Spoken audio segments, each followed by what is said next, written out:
Bismillahirrahmanirrahim.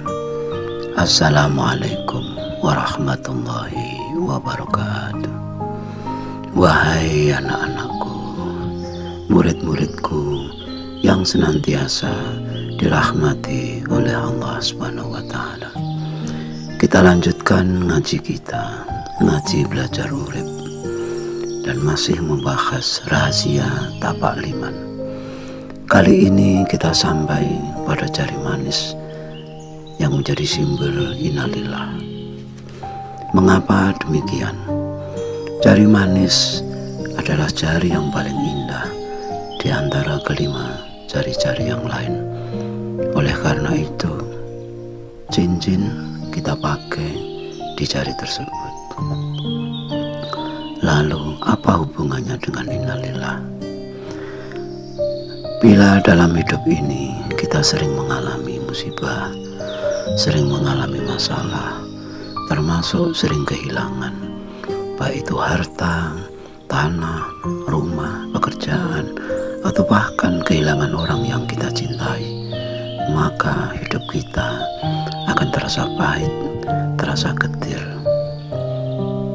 Kita akan merasa menderita di dalam hidup ini. Namun sebaliknya, bila rezeki kita lancar, jabatan bagus, kesehatan tidak menjadi masalah, dan kita sering dipuji orang, hidup akan terasa manis, hidup akan terasa nyaman. Mengapa demikian? Itulah manusia hidup di dunia ini.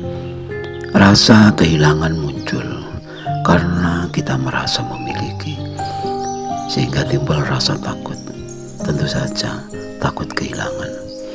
Kehilangan apapun, kita akan merasa resah.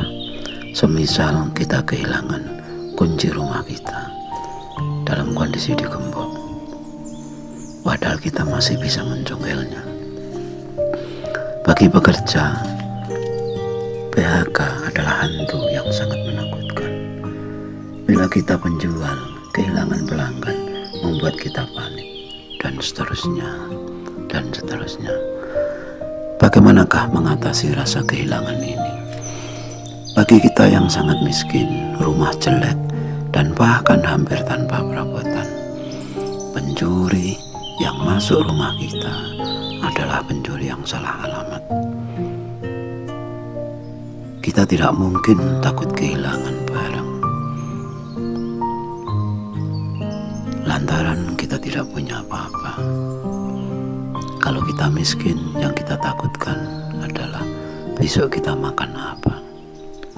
Bukan masalah kehilangan barang, karena memang kita tidak memilikinya. Kesadaran kita bahwa semua yang ada di langit dan bumi adalah milik Allah Subhanahu wa Ta'ala, termasuk kita dan hal-hal yang berhubungan dengan milik kita, membuat kita tidak takut kehilangan, karena merasa tidak ikut memiliki. Kita bebas dari rasa takut kehilangan. Kita akan merasa merdeka. Dan hidup seperti inilah yang dikatakan nyaman atau manis. Inilah rasa hidup nyaman atau manis, karena tanpa rasa memiliki. Sebab pada hakikatnya memang semua milik Allah Subhanahu wa Ta'ala. Bahkan hidup kita pun adalah amanahnya. Artinya bukan milik kita sendiri. Nger anak-anakku, murid-muridku, jari manis akan lebih tampak manis manakala kita menyelipkan cincin ke dalam jari tersebut. Bila kita banyak harta, pasti hidup kita terasa manis. Akan lebih manis bila kita senang bersedekah. Bila kita menjadi penguasa, pasti hidup kita terasa manis. Akan lebih manis lagi bila kita menjadi penguasa yang adil. Bila kita banyak ilmu, apalagi ilmu agama, pasti hidup kita terasa manis. Dan akan lebih manis lagi apabila kita adalah seorang yang alim. Itulah yang dikatakan Allah itu maha indah dan menyukai keindahan. kehidupan ini diciptakan oleh Allah SWT secara berpasang-pasangan. Ada hitam, ada putih, ada atas, ada bawah, ada kanan dan ada kiri.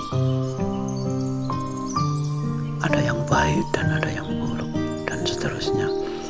Tergantung kita sendiri bagaimana yang lebih sering kita lihat, mana yang lebih sering kita lihat, termasuk terhadap orang lain. Bila kita sengaja mencari-cari kekurangan atau keburukan orang lain, pasti kita akan selalu mendapatkannya. Demikian pula sebaliknya, bila kita mau dan mampu melihat hidup dari sisi indahnya, maka pada akhirnya kita melihat bahwa benar Allah SWT itu Maha Indah. Subhanallah. Allah SWT berfirman di dalam suratnya Al-Quran, surat An-Nur ayat 35, wa yadriballahu al-amthala linnas, dan Allah membuat perumpamaan-perumpamaan bagi manusia. Ayat ini menjelaskan bahwa Allah SWT menciptakan lambang-lambang atau simbol-simbol atau perumpamaan-perumpamaan.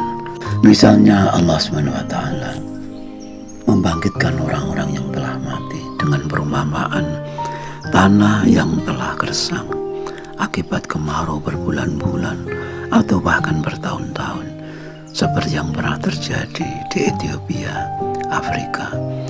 Begitu hujan turun beberapa hari, tak lama kemudian semuanya menjadi hijau, bersemi kembali.